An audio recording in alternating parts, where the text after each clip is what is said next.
오늘 우리에게 주시는 하나님의 말씀 누가복음 9장 22절로 23절의 말씀을 함께 보도록 하겠습니다. 누가복음 9장 22절로 23절의 말씀을 우리 한 목소리로 합독하겠습니다. 같이 읽겠습니다. 이르시되 인자가 많은 고난을 받고 장로들과 대제사장들과 서기관들에게 버림받아 죽임을 당하고 제3일에 살아나야 하리라 하시고 또 무리에게 이르시되 아무든지 나를 따라오려거든 자기를 부인하고 날마다 제 십자가를 지고 나를 따를 것이니라. 아멘. 화나셨네요. 그죠? 지난주에는 우리가 대림절 기간 동안 예수님에 대해서 말씀을 듣는 중에 예수님은 과연 어떤 분이신가라는 말씀으로 은혜를 나눴습니다. 하나님의 아들로 오신 하나님의 아들이신 예수 그리스도. 지난주에 죄인을 대속하기 위해서는 죄가 없으신 분이 와야 돼요. 대속물로 왔기 때문에 인간의 모습을 하고 오셔야 됩니다. 그러나 그분은 죄가 없어야 돼요. 이 모든 충족 조건을 다 가지신 분이 누구냐? 하나님 한 분밖에 없습니다. 그래서 그 하나님이 직접 인간의 몸을 입고 이 땅에 왔다고 제가 말씀드렸습니다. 예수님이 오시기 전 700년 전에 이사야 예언을 통해서 한 아이가 우리에게서 났는데 그 아들을 우리에게 주신 바 되었는데 그의 어깨는 정사를 메었고 그의 이름은 기묘자라 모사라 전능하신 하나님이시라 말씀드렸습니다. 빌립보서에는 뭐라고 말씀했죠? 너희 안에 이 마음을 품으라 곧 그리스도의 예수의 마음이니 그는 근본 하나님의 본체라고 말씀했습니다. 성경은 예수님을 하나님이라 설명합니다. 예수님 자신도 나와 아버지는 하나라 말씀했습니다. 나를 본 자는 아버지를 보았다라고 예수님은 증거하셨습니다. 예수님을 본 많은 무리들 중에 물 위를 걸으실 때나 십자가의 사건을 통해서나 부활하신 주님을 보고 그들이 공동으로 선포했던 고백했던 말은 뭐냐? 진실로 하나님의 아들이십니다 라는 것이었습니다. 성경은 요한복음에 보면 21장 35절에 보면 예수님께서 행하신 일이 너무 많아요. 그런데 만일 낱낱이 기록된다면 이 세상에 기록된 책으로도 예수님의 행한 일을 두기에 부족할 거라 설명하고 있습니다. 특별히 우리 예수님께서 많은 기적과 많은 일들을 행하셨는데 가장 우리가 잊지 말아야 될 것 두 가지 사건이 있습니다. 먹이시고 물 위를 걸으시고 병든 자를 치료하시고 죽은 자를 일으키시고 어마어마한 사건들이죠. 그러나 예수님께서 이 땅에 오신 가장 큰 두 가지 목적 바로 십자가와 부활입니다. 이스라엘 유대인들은 그 당시에 메시아 사상이 있었습니다. 이것을 잘 요약한 글이 있어서 제가 여러분에게 한번 같이 나누는데요. 그들은 일시적인 왕을 대망했습니다. 그래서 예수님이 순환을 받았잖아요. 고난의 종으로 오는 것을 그들은 이해하지 못하고 그것을 받아들이지 못했습니다. 왕권을 가지고 오신 그분이 와야 되는데 십자가 얘기만 하는 거예요. 저주를 받아야만 죽을 수 있는 그 십자가에 죽겠다고 얘기하는 거예요. 순환을 받고 고난을 받겠다고 얘기하시는 거예요. 그러니 유대인들이 바라볼 때는 이 사람은 메시아가 아니었습니다. 그리고 초월적인 능력의 사람을 대망했습니다. 그래서 성육신이라는 것을요, 그들은 이해하지 못했어요. 어떻게 하나님이 사람의 몸을 입고 이 땅에 왔을까? 그래서 초기 기독교에는요, 많은 이단들이 등장할 때 바로 이 문제였습니다. 어떻게 하나님이 이 더러운 인간의 몸을 입고 이 땅에 오실 수가 있느냐는 거예요. 다윗과 솔로몬의 영광을 회복할 놀라운 왕을 기대했는데 그들은 예수님이 죽겠대요. 본인이 하나님이라고 신성 모독까지 합니다. 도저히 그를 용납할 수가 없었습니다. 로마의 통치에서 해방시킬 자를 그들은 기다리고 있었습니다. 그래서 예수님이요, 많은 군중들을 배불리 먹였을 때 이 사람이다, 그를 예수님을 억지로 끌고 가서 유대인의 왕으로 삼으려고 했습니다. 그들이 바라는 메시아는 그런 거였습니다. 유대인을 위한, 유대인만을 위한 왕국을 회복시킬 메시아, 왕, 아브라함의 자손에게만 해당되는 그 메시아. 근데 이 같은 사상이 복음서 전반에도 유대인들이 그대로 가지고 있었습니다. 세례 요한이 그들을 향해서 이렇게 말하죠. 이 독사의 자식들아, 회개하고 그 회개에 합당한 열매를 맺으라 말씀하면서, 너희가 아브라함의 자손이라고 생각하느냐? 하나님은 이 돌을 가지고도 아브라함의 자손을 만들 수 있다라고 그들을 책망합니다. 그렇게 외쳤던 세례 요한도 마태복음 11장에 보면 예수님께서 놀라운 기적을 베푸실 때 그의 제자들을 예수님께 보냅니다. 그러니까 이 사상이라는 게요, 이렇게 무서운 거예요.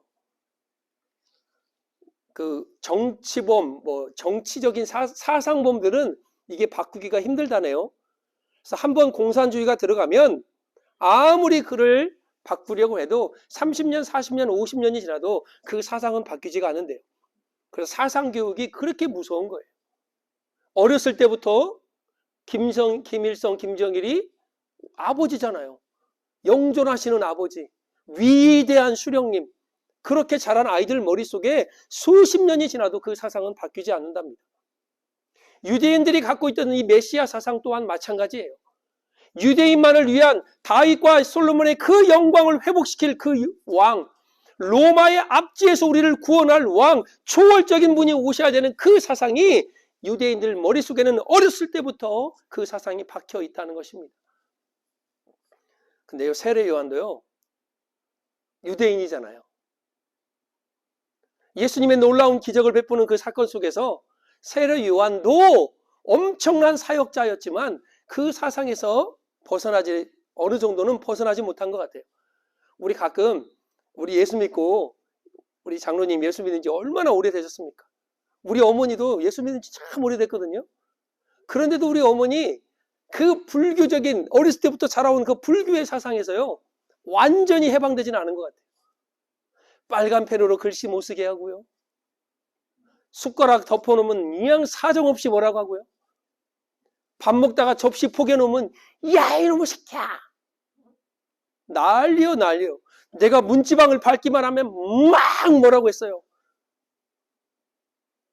가끔 이 드립, 이 임병할 놈이 또 문지방 밟는데 또 문지방 밟고, 또 나는 그게 왜 그런지 몰랐어요.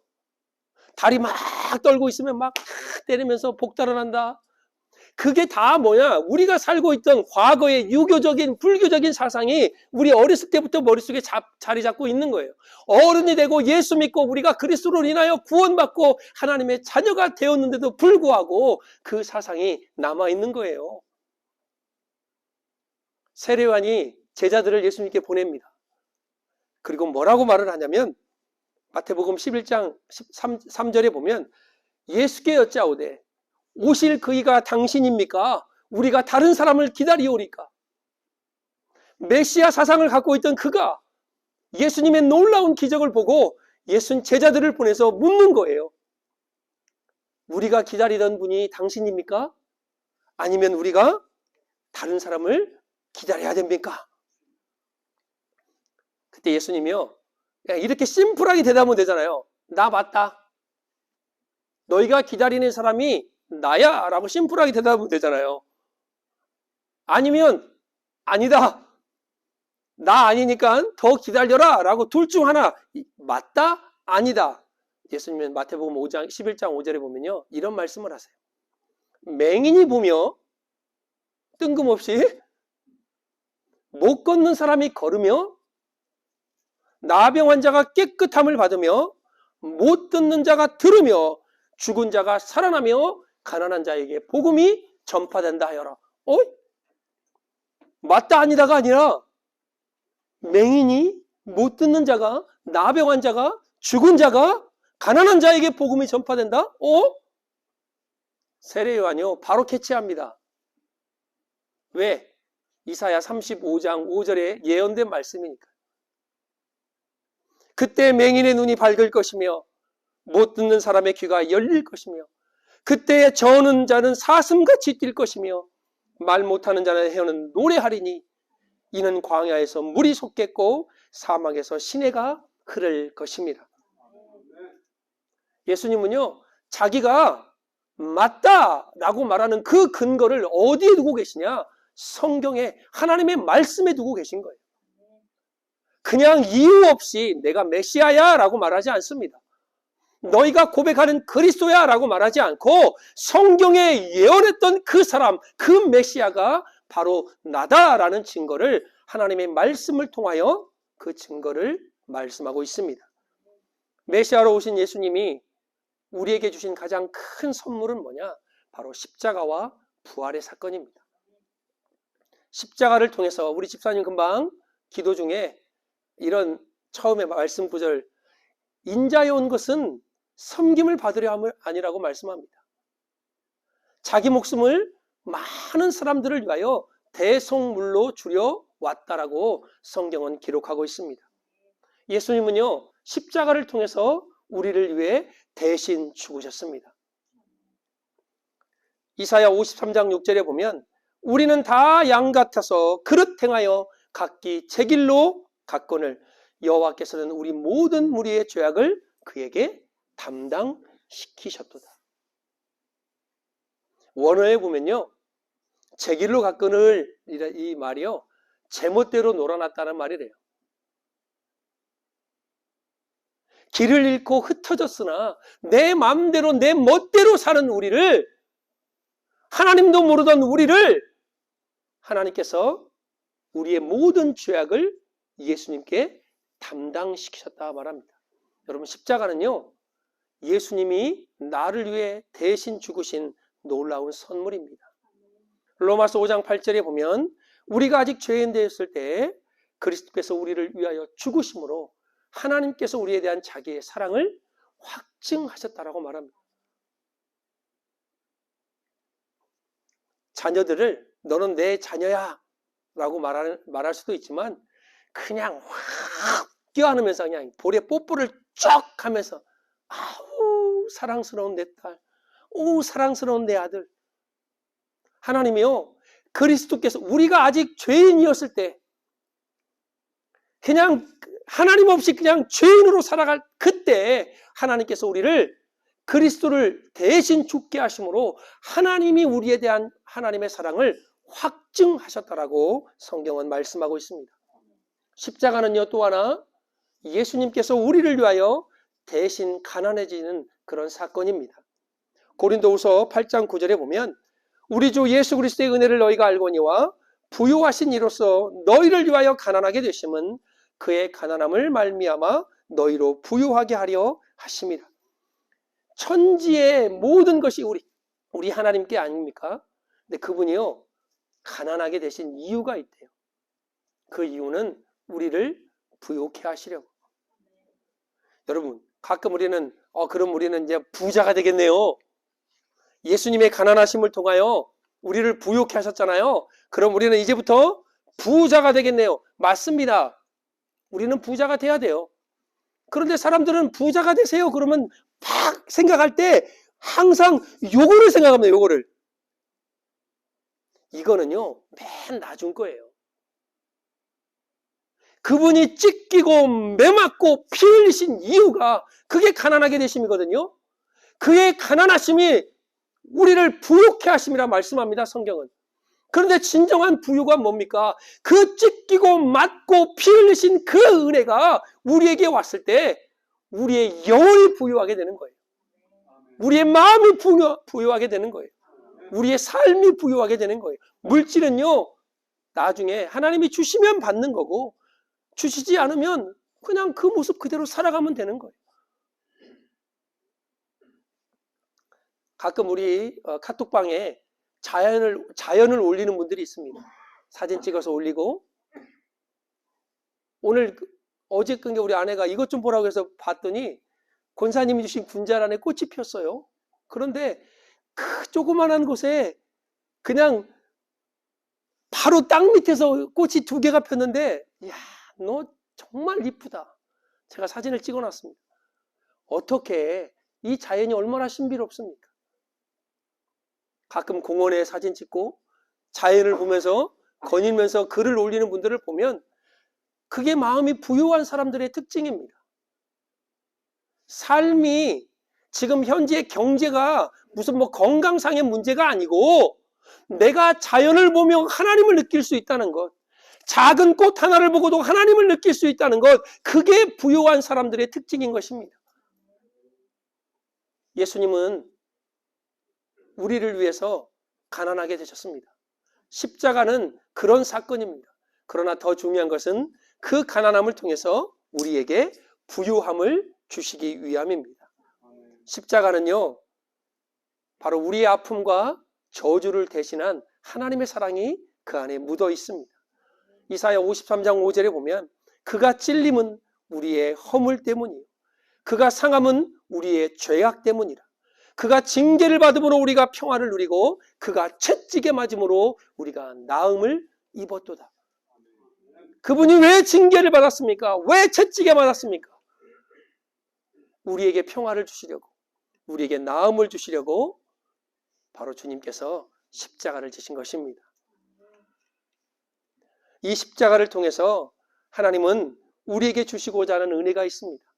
대신 죽으시고 대신 아프시고 대신 저주를 받으신 그 십자가가 거기서 끝난다면 안 되겠죠. 갈라디아서 3장 14절에 보면 이는 그리스도 예수 안에서 아브라함의 복이 이방인에게 미치게 하고 또 우리로 하여금 믿음으로 말미암아 성령의 약속을 받게 하려 함이라 말씀합니다. 이방이었던 우리에게 열방의 복, 성령의 약속, 그 아브라함의 복을 우리에게 주시려고 그분께서 저주를 당하시고 아픔을 당하시고 그분께서 가난하게 되신 것입니다. 요한복음 10장 10절에 도둑이 오는 것은 도둑질하고 죽이고 멸망시키려는 것뿐이요 내가 온 것은 양으로 생명을 얻게 하고 더 풍성히 얻게 하라는 것이라. 여러분, 예수님의 십자가 사건은 아픔과 저주와 죽음으로 끝나는 것이 아니라 우리에게 아브라함의 복, 성령의 약속뿐만 아니라 생명을 얻게 하고 풍성히 얻게 하라는 하나님의 은혜가 담겨 있는 것입니다. 그래서 십자가의 사건은 하나님의 사랑의 표현이요 고귀한 희생의 정신이 담겨 있는 것이 바로 십자가입니다. 그런데 예수님이 십자가에서 죽음으로 끝났다면 그냥 그분은 단지 위대한 인물로 우리에게 기억됐을 것입니다. 어느 날 유대 민족 중에 나사렛이라는 곳에서 예수라는 이 사람이 일어났는데, 야, 그 사람 대단했어. 물리를 걷대. 오병이어를 줬더니 5,000명을 먹이대. 아니, 귀신 들린 사람이 그 발 앞에 무릎 꿇고 당신은 하나님의 아들이라고 말을 고백을 하대. 뭐 별별 얘기를 다 했겠죠. 그런데 죽었대. 우리 요한복음 20장 엠마오로 가는 두 제자가 말하는 게 그거 아닙니까? 그런 사람이 있었는데 우리 제사장들이 그 사람을 죽였네. 예수님이 그 얘기를 뒤에서 듣고 가자니 얘들을 어떻게 하면 좋아? 응? 부활하신 예수님이 그들에게 나타나지 않았다면 그저 예수님은 역사적인 인물로 끝날 거예요. 제자들도 그렇게 생각했는데 죽은 신, 죽은 종교에 불과합니다. 그러나 예수님은요 부활하셨습니다. 예수님은 부활하셔서 지금도 우리와 함께 계심을 여러분 믿으시길 주의 이름으로 축복합니다. 부활을 모른다면 예수님을 제대로 평가할 수 없는 것입니다. 그 예수님은 죽으셨을 뿐만 아니라 우리를 위해서 부활하신 그 예수 그리스도, 당시 사람들도 이 부활을 믿지 못했습니다. 특히 종교 지도자들은 이 부활 얘기를 꺼내지도 못하게 했습니다. 그리고 빈 무덤을 보고 그들이 했던 행동이 뭐죠? 무덤을 지키는 병사들에게 돈을 많이 주어서 제자들이 예수님의 시체를 훔쳐갔다고 그래요. 이게 우리가 아는 도난설입니다. 지금도 유대인들이 믿고 있는 가설 중에 하나가 이 가설입니다. 2톤이 넘는 돌 그 마개를 제자들이 밀어서 예수님의 시체를 훔쳐갔다. 이 거짓 소문뿐만 아니라 몇 가지가 더 있는데, 그 하나는 우리가 잘 아는 기절설. 예수님이 십자가에서 잠깐 기절했대, 이렇게. 하고 눈 떠보니까 무덤이더래. 하고 돌문을 열고 나왔대요. 여러분 생각을 해보세요. 예수님이 손과 발에 못을 박힐 뿐만 아니라 옆구리에 창을 찔렸어요. 그죠? 심장을 관통해서 물과 피를 다 흘렸습니다. 피만 나온 게 아니라 물까지 나왔다라고 성경은 기록하고 있어요. 그 말은 심장을 관통했다는 뜻입니다. 창이, 옆구리 창이. 그러면 기절한 사람이 심장을 관통하는데 그냥 계속 기절하고 있을까요? 완전히 죽음을 확인해 놓고도 또 하나 가설은 뭐냐? 환상설이에요. 환상설. 예수님의 제자들, 특별히 그 여인들, 마리아나 그 여인들이 너무나 예수님을 보고 싶어서 헛것이 보인, 예수님을 환상 속의 그대를 보는 것처럼 예수님을 봤다는 거예요. 아무리 도난을 당하고 기절을 했다가 예수님이 깨어나고 그들이 보고 싶어서 예수님을 헛것을 봤다 할지라도 그 모든 것이 가르치는 한 가지 포인트는 뭐냐? 예수님을 봤다는 거예요. 예수님의 시체가 없다라는 것입니다. 그것을 감추기 위해 아무리 거짓말로 꾸며낸다 할지라도 예수님은 오늘 본문의 말씀처럼 그분께서 살아날 것을 끊임없이 얘기하셨습니다. 인자가 많은 고난을 받고 장로들과 대제사장들과 서기관들에게 버림받아 죽임을 당하고 며칠 만에요 제3일에 살아나야 하리라 하시고, 이게 바로 예수님의 증언입니다. 사도 바울은 고린도전서 15장에 보면 내가 받은 것을 너희에게 먼저 전하노니 이는 성경대로 그리스도께서 우리를 위하여 죽으시고 장사 지낸 바 되셨다가 성경대로 사흘 만에 다시 살아나사 게바에게 보이시고, 이 게바가 누구냐? 베드로입니다. 피터, 베드로, 게바, 시몬의 아들, 여러 이름으로 나오는 바로 이 게바, 베드로에게 보이시고 12제자에게와 그 후에 500여 형제에게 일시에 보이셨다라고 말합니다. 그리고 맨 나중에 만삭되지 못한 나에게도, 바울에게도 보이셨다라고 말씀합니다. 제자들은요, 이 부활하신 예수님을 증언하다가 잡히기도 하고 옥에 갇히기도 하고 죽임을 당하기도 하였습니다. 사도행전 2장에 보면 이 예수를 하나님이 살리신지라 우리가 다 이 일의 증인이라. 여러분, 왜 십자가와 부활이 중요하냐면 이 십자가와 부활을 통해서 우리가 하나님과 연합되기 때문에 그렇습니다.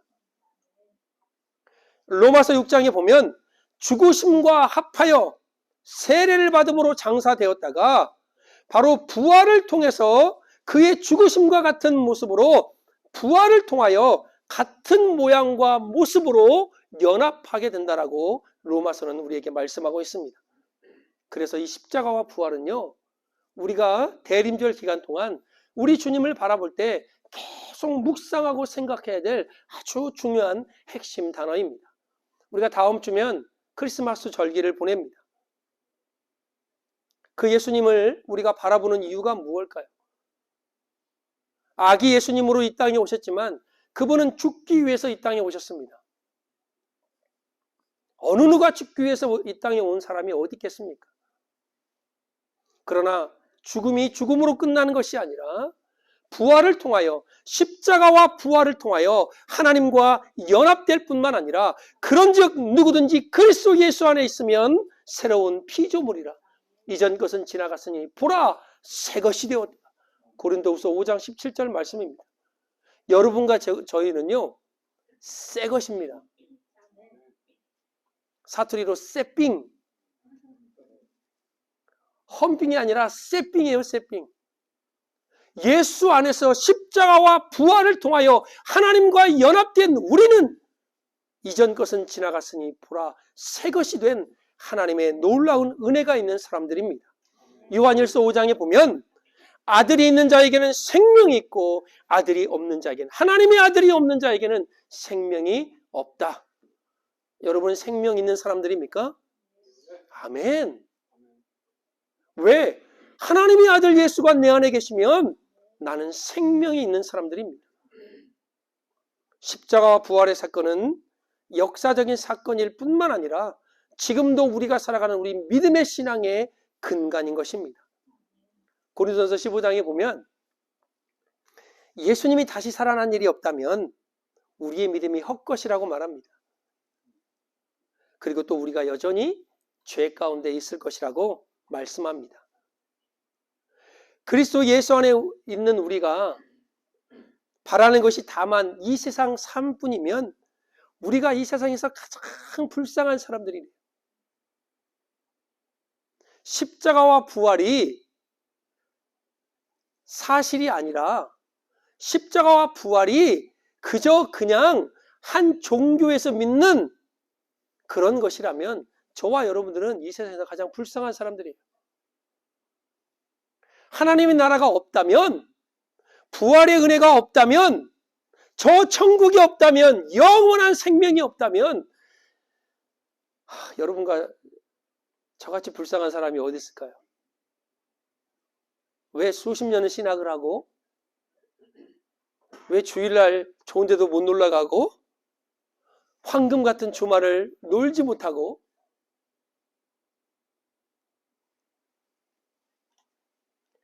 그러나 십자가와 부활이 있는 것이 사실이기에, 그것을 믿기에 바로 우리가 영원한 하나님 아들이라는 그 생명을 얻게 되었고 지금도 이렇게 주님의 자녀로 살아가고 있는 것입니다. 여러분 십자가와 부활은요 우리가 이 세상에서 구별된 삶을 사는 이유입니다. 십자가와 부활은요 세상으로부터 핍박을 받아도 우리가 승리할 수 있는 이유인 것입니다. 십자가와 부활은 우리가 이 세상을 넉넉히 이기는 이유인 것입니다. 그 어떤 지식을 다 동원해도 예수 그리스도의 구속의 은혜와 부활의 영광을 표현할 수가 없을 것입니다. 이 기간, 대림절 기간 동안 뿐만 아니라 여러분 평생에 나를 위해, 나 같은 죄를 위해 죽으시고 부활하신 그 예수 그리스도를 바라보며 그분을 더욱더 소망하시고 그 사랑과 은혜에 날마다 감사하며 살아가시는 저와 여러분 되어지기를 우리 주 예수 그리스도의 이름으로 축복합니다. 아멘. 같이 한번 기도하겠습니다.